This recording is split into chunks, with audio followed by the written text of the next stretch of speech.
Hello बच्चों, नमस्कार।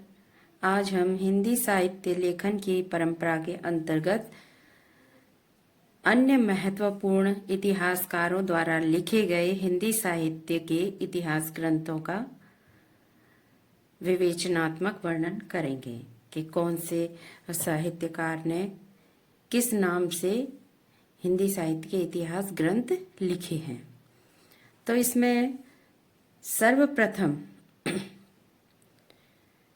हमने गारसा दत्तासी द्वारा लिखे हुए, शिव सिंह सेंगर द्वारा लिखे हुए, गिरियर्सन द्वारा लिखे हुए, मिश्र बंधुओं द्वारा लिखे हुए हिंदी साहित्य इतिहास ग्रंथों को हमने पिछले वीडियो में पढ़ा है। इस बार हम रामचंद्र शुक्ल, राम कुमार वर्मा, हजारी प्रसाद द्विवेदी, सच्चिदानंद हीरानंद वात्स्यायन आदि कई इतिहासकारों के इतिहास ग्रंथों को हम पढ़ेंगे कि उनने किस सन में कौन सा ग्रंथ लिखा। तो रामचंद्र शुक्ल ने शब्द सागर की भूमिका के अंतर्गत किसकी? रामचंद्र शुक्ल ने शब्द सागर की भूमिका के अंतर्गत हिंदी साहित्य का इतिहास नामक ग्रंथ लिखा। किस सन में लिखा था? 1929 ईस्वी में। किसकी भूमिका के अंतर्गत लिखा? शब्द सागर की भूमिका के अंतर्गत।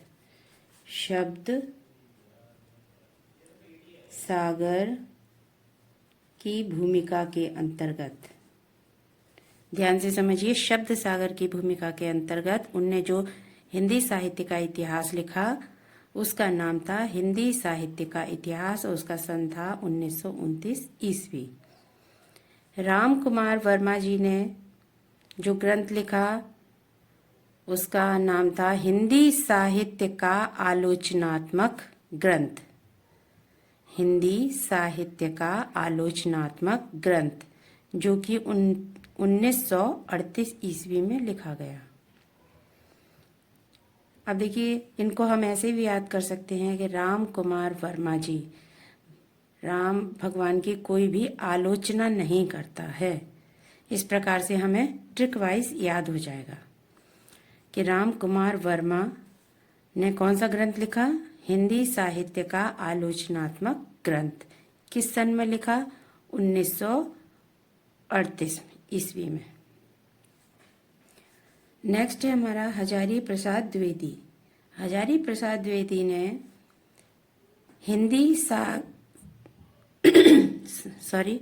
हिंदी साहित्य की भूमिका, दूसरा उन्होंने ग्रंथ लिखा हिंदी साहित्य का आदिकाल, और उनका एक अन्य ग्रंथ था हिंदी साहित्य का उद्भव और विकास।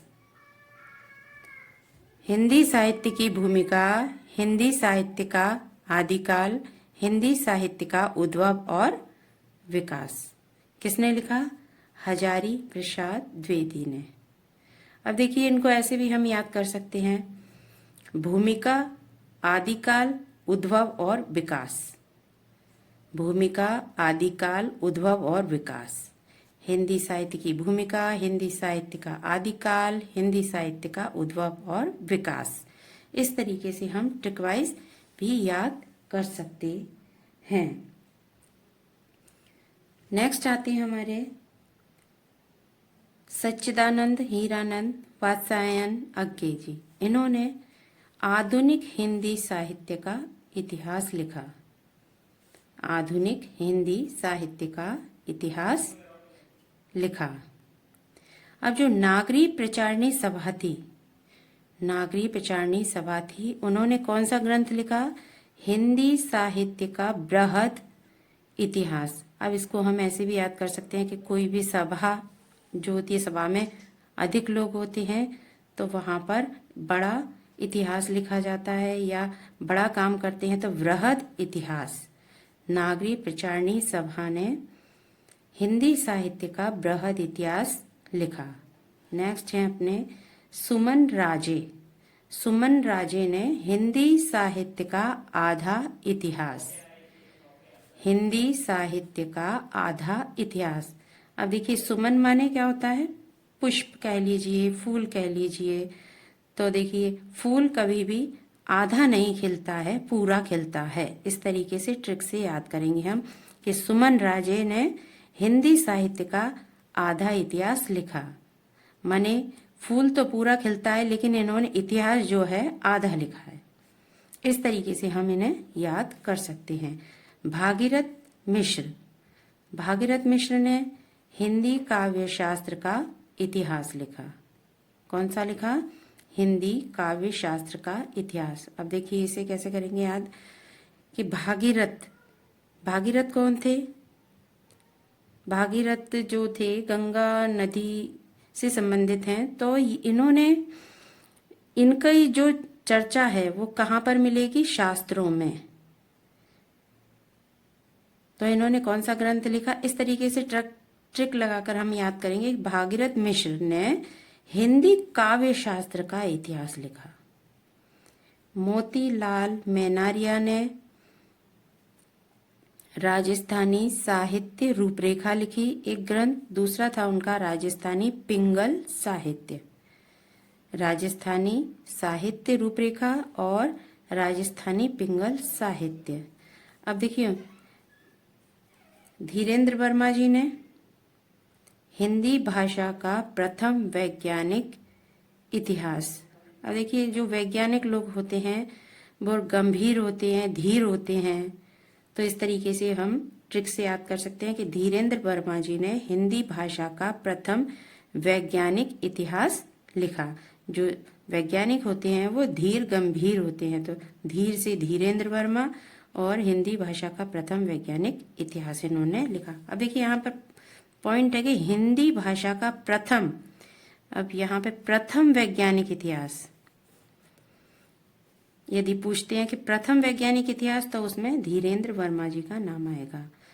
हरिवंश राय बच्चन जी ने आधुनिक हिंदी साहित्य का इतिहास। अब है टीकम सिंह तोमर।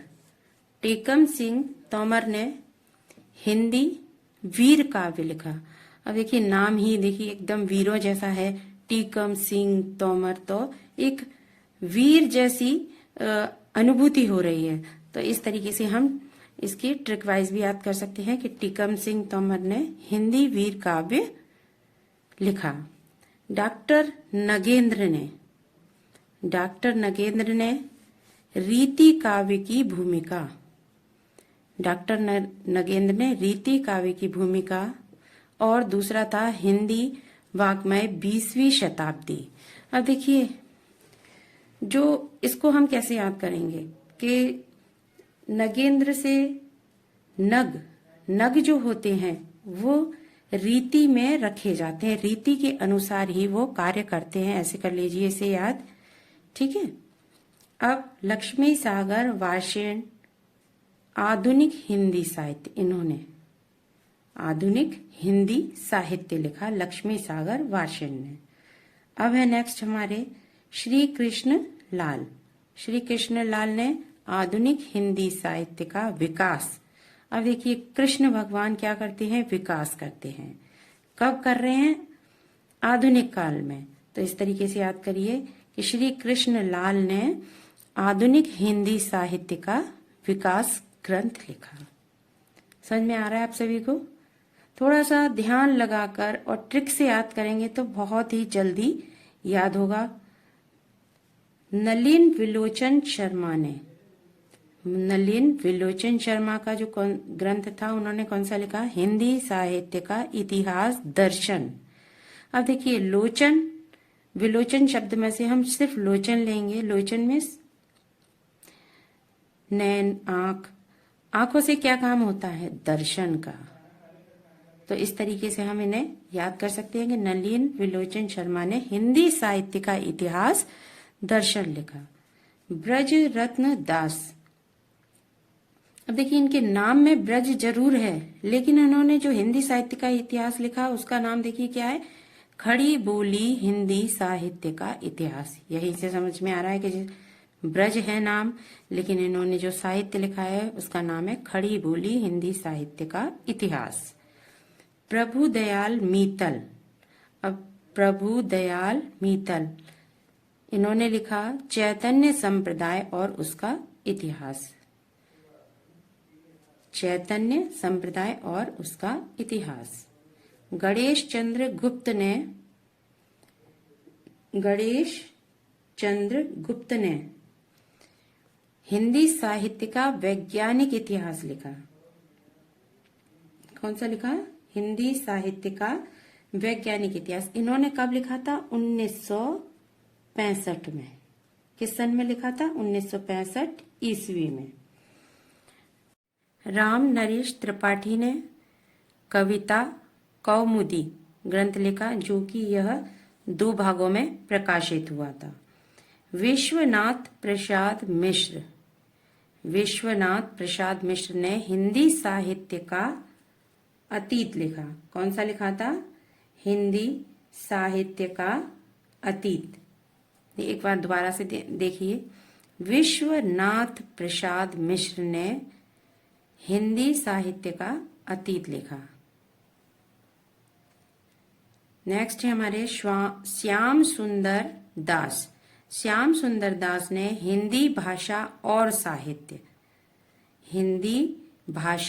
और साहित्य ग्रंथ लिखा। दूसरा था उनका हिंदी भाषा का विकास।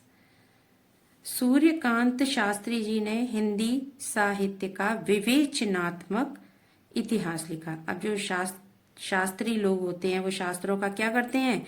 विवेचन करते हैं। इस तरीके से हम याद भी कर सकते हैं कि सूर्यकांत शास्त्री जो हैं उनका कौन सा ग्रंथ है? हिंदी साहित्य का विवेचनात्मक इतिहास। कृष्ण सुंदर